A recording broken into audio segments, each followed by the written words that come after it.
Hello mes enfers, j'espère que vous allez bien. On se retrouve aujourd'hui pour une nouvelle vidéo. The Golden State Killer, The East Area Rapist, The Visalia Ransacker, The Original Night Stalker. Tous ces surnoms désignent un seul et même homme. Un tueur en série qui a sévi et ce mec est un génie, entre guillemets, en termes de crimes. Il est très intelligent au niveau de ses crimes. Il a échappé à la police pendant près de 45 ans et les autorités pensaient qu'il s'agissait l'œuvre de 3 criminels différents, alors qu'il était tout seul.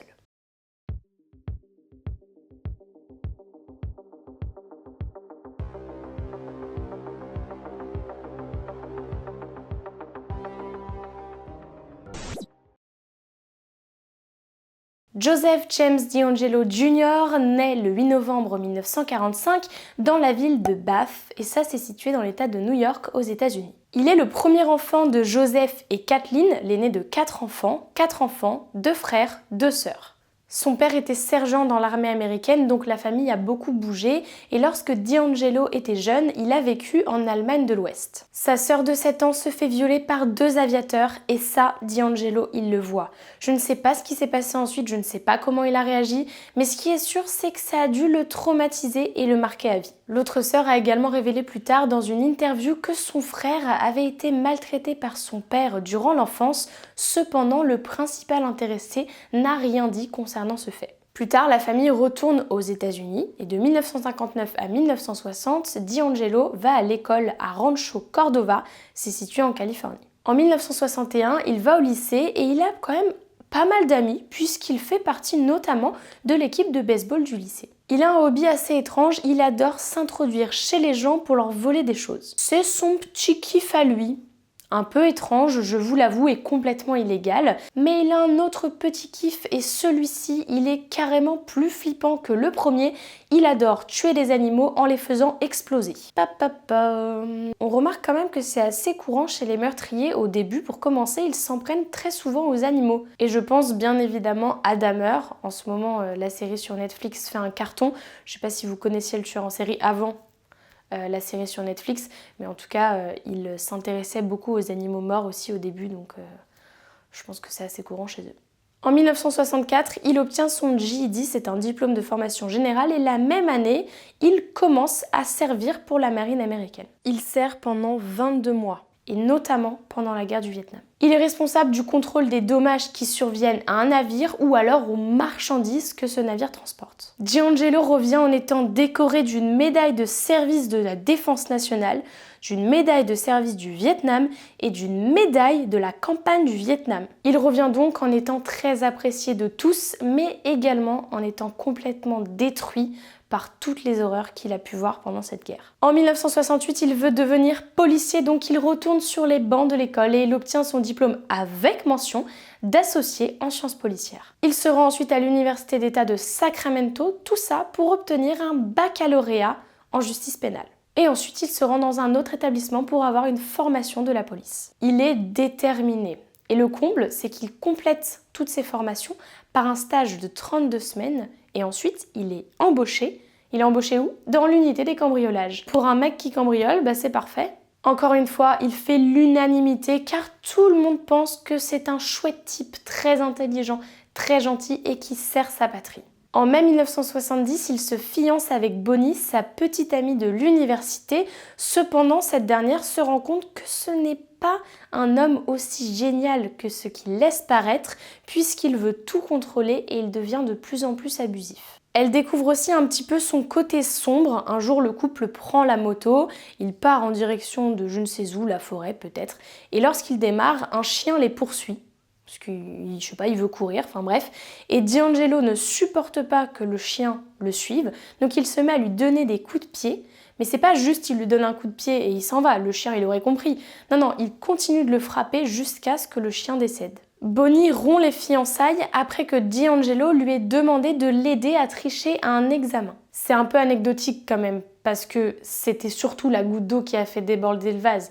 Elle n'a pas rompu parce qu'il voulait tricher un examen. Elle a rompu puisque c'était l'accumulation de tout et elle se rendait compte que c'était pas quelqu'un pour lui et que c'était un homme très étrange.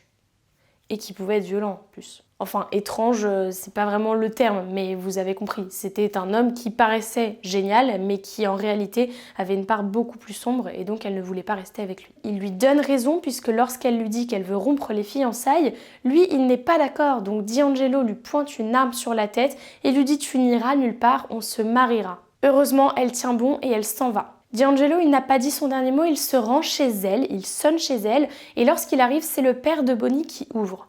À ce moment-là, son père lui dit « Écoute, va te cacher dans la salle de bain ou n'importe où, enferme-toi, j'en fais mon affaire. » On ne sait absolument pas ce que les deux hommes se sont dit à ce moment-là, mais ça a porté ses fruits puisque D'Angelo n'est jamais revenu. En 1973, il se marie avec Sharon Huddle. En mai 1973, il y a une vague de crimes dans la vallée de San Joaquin. Tous ces crimes sont associés à un certain tueur nommé Cordova Cat Burglar, et certains pensent qu'il s'agit des crimes de D'Angelo. D'Angelo aime s'introduire chez les gens, mais seulement pour voler 50 $ dans une tirelire, et ce en pièces.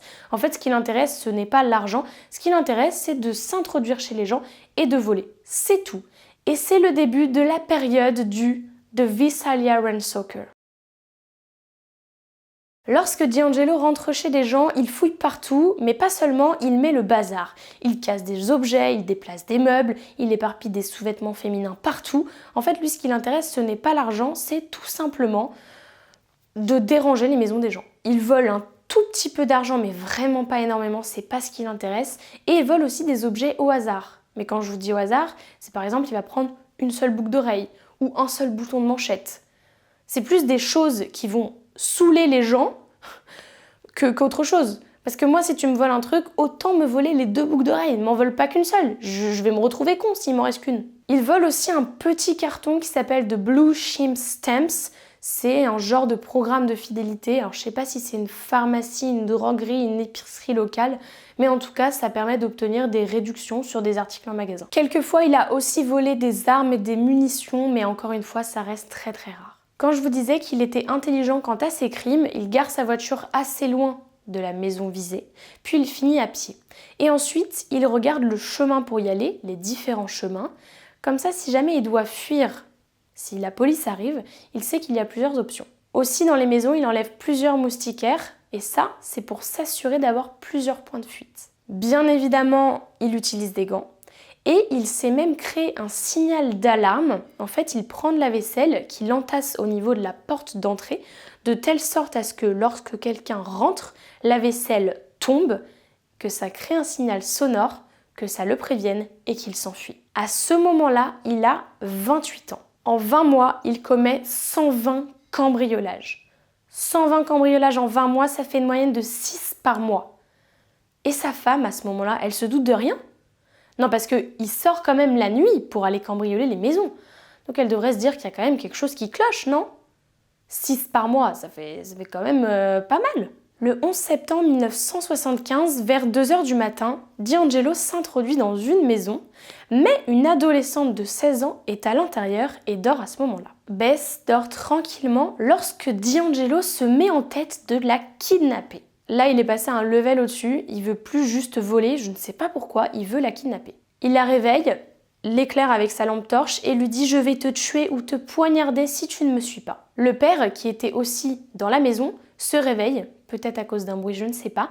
Il descend, il va voir ce qu'il se passe et il se rend compte que la porte à l'arrière est ouverte. Il sort et il voit un homme portant un masque de ski avec sa fille. Donc il se met à crier.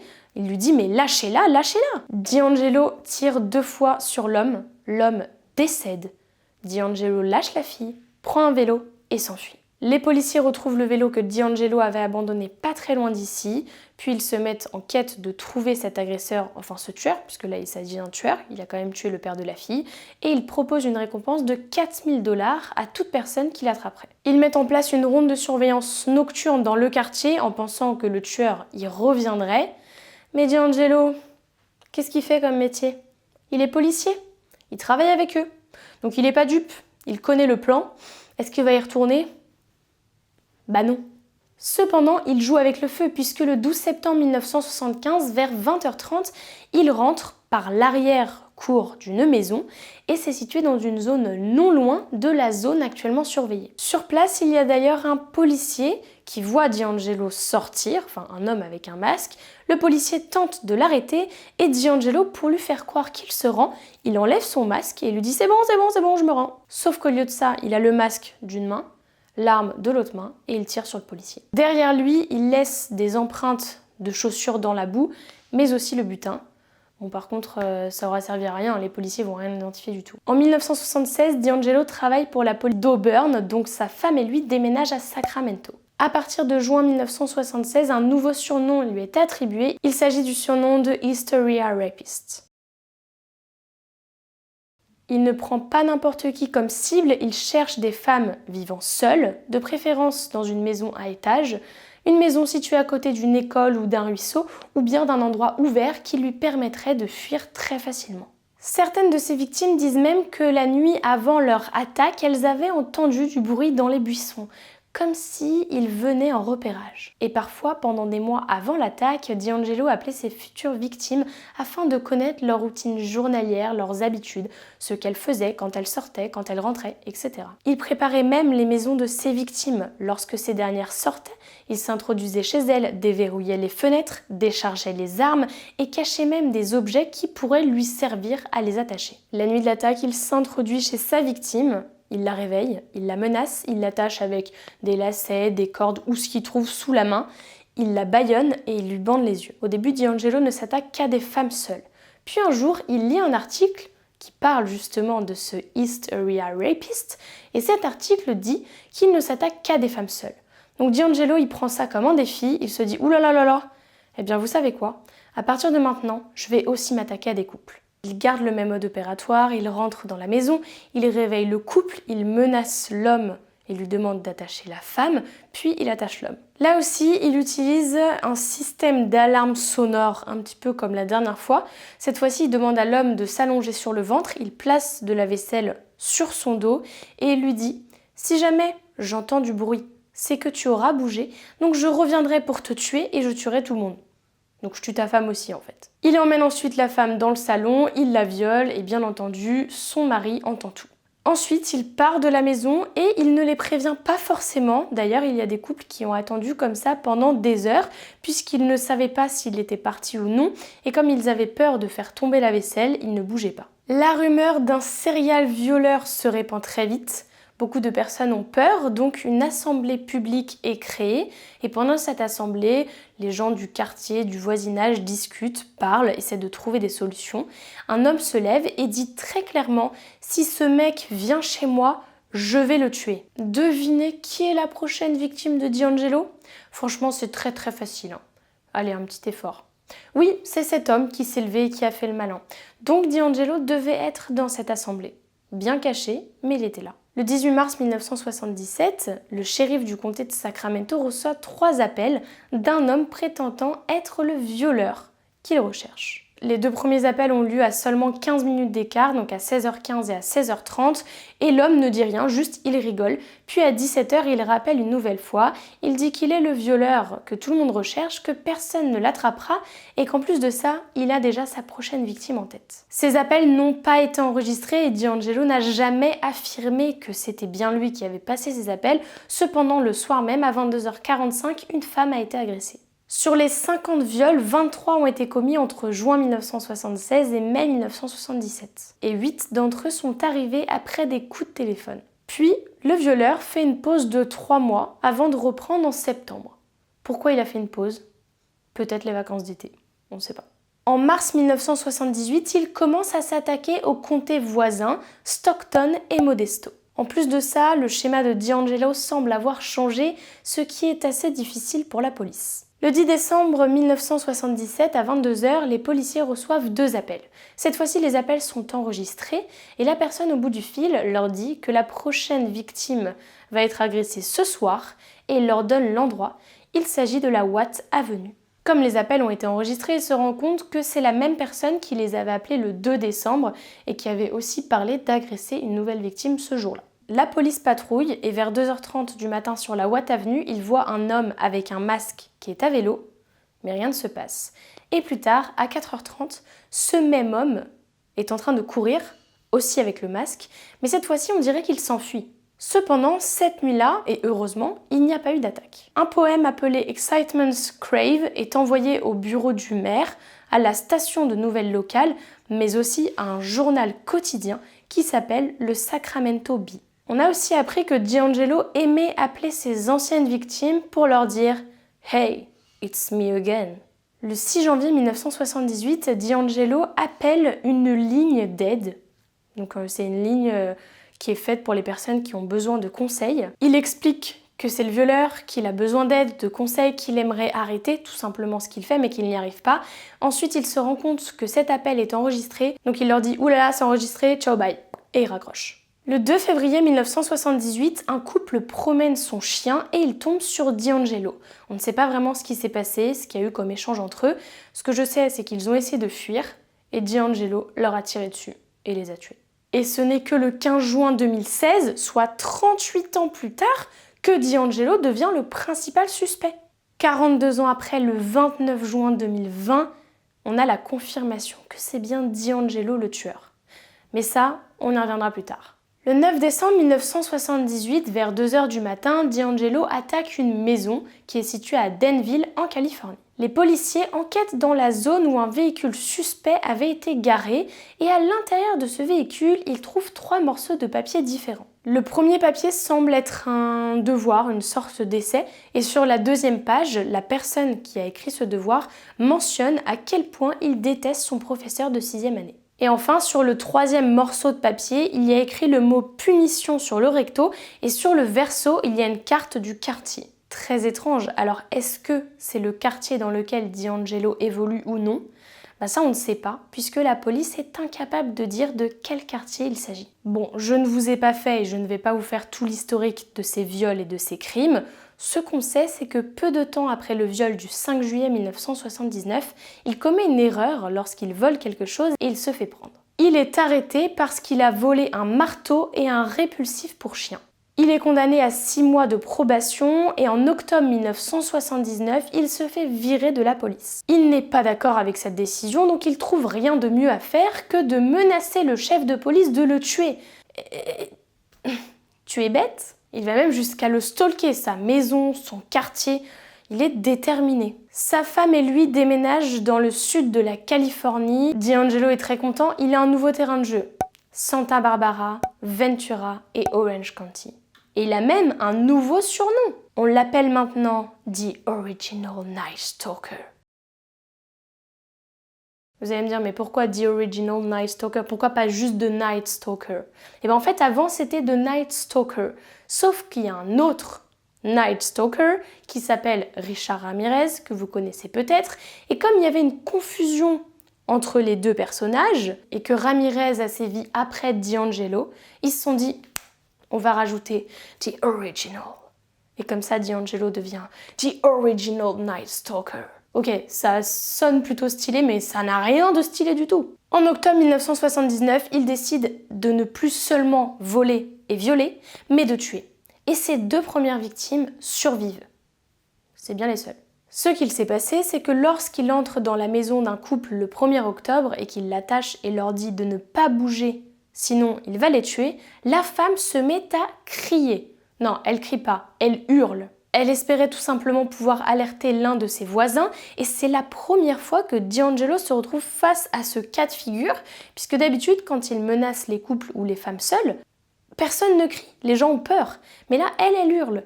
Donc, il s'enfuit en courant puisqu'il se dit « Oula, là ça craint un peu, si jamais elle alerte quelqu'un, je suis mal ». En plus de ça, le voisin qui a entendu la femme crier est en fait quelqu'un du FBI. Donc il sort, il se met à courir, mais D'Angelo il est déjà parti donc il n'arrive pas à le rattraper. La deuxième attaque a lieu le 30 décembre 1979 dans la maison de Robert et Deborah qui ont tous les deux été tués par balle.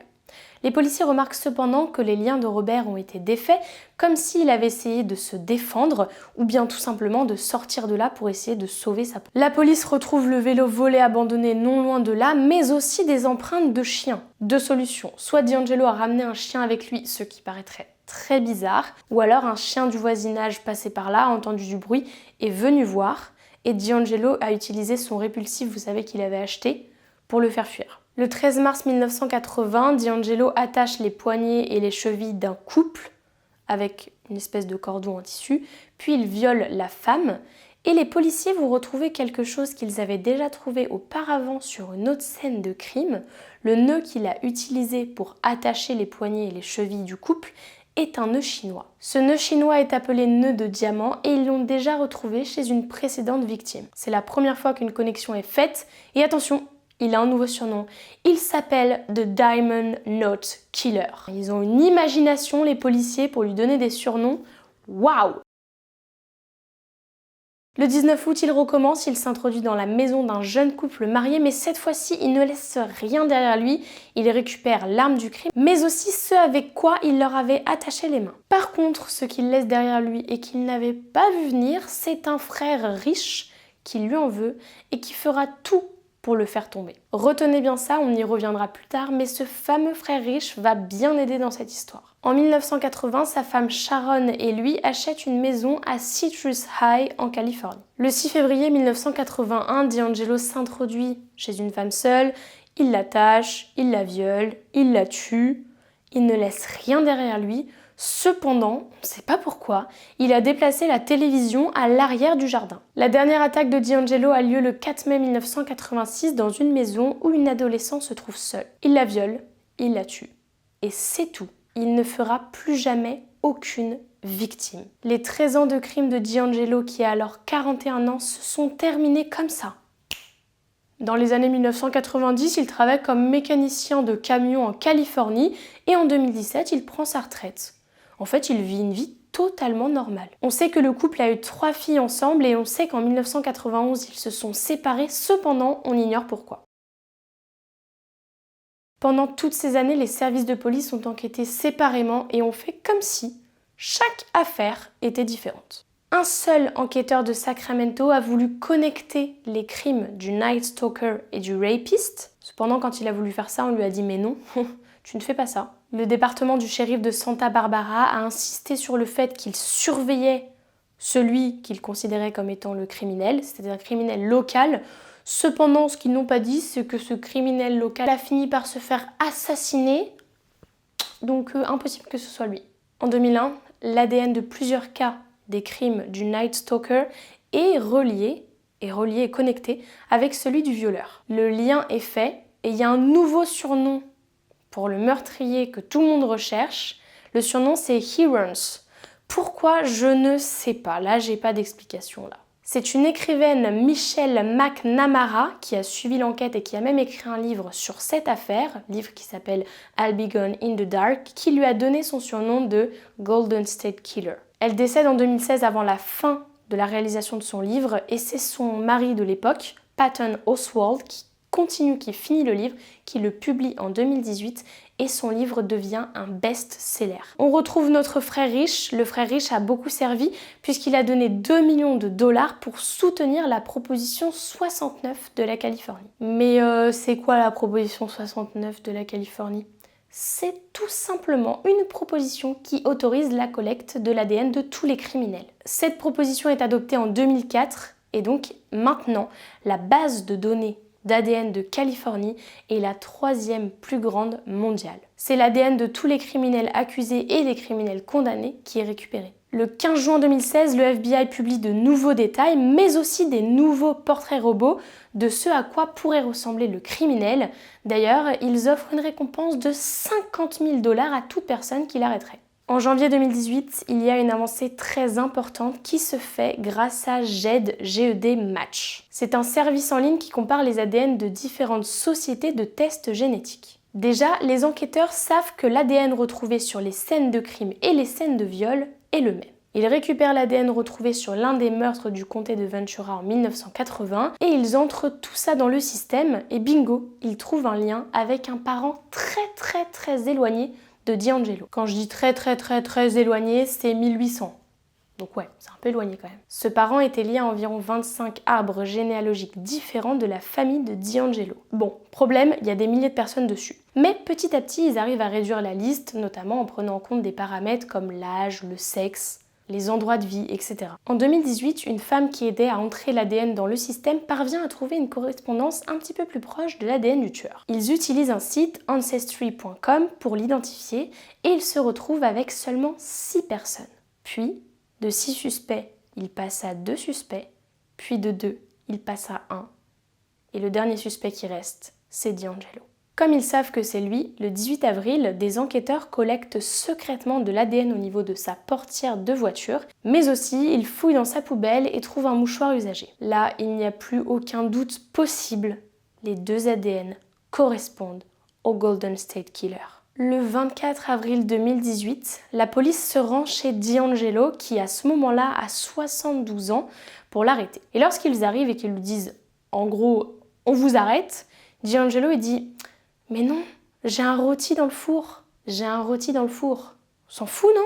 Au moment où il est arrêté, DiAngelo vivait avec sa fille et sa petite-fille. Au début, il est chargé avec 8 chefs d'accusation de meurtre au premier degré, puis le 10 mai, le bureau du procureur du district de Santa Barbara en ajoute 4 autres. Le 29 juin 2020, il plaide coupable pour 13 meurtres. Alors pourquoi 13 alors qu'on a parlé de 12 avant ? Je ne sais pas. Mais aussi pour des dizaines de viols. À la suite de cet accord avec le procureur, il échappe à la peine de mort. Le 21 août, il est condamné à 11 peines de prison à perpétuité consécutive, sans possibilité de libération conditionnelle. Il dira notamment que ce n'est pas lui qui a commis les meurtres, mais que c'est sa personnalité Jerry qui lui a fait commettre les meurtres. Aujourd'hui, il est encore en vie et il est dans la prison d'État de Corcoran. Voilà, c'est la fin de cette histoire du Golden State Killer, ou de tous les autres surnoms que je vous ai cités pendant cette vidéo. C'est quand même dingue que la police ait mis plus de 40 ans à arrêter cet homme. Comme d'habitude, je vous attends dans les commentaires et je vous dis à la semaine prochaine pour une nouvelle vidéo.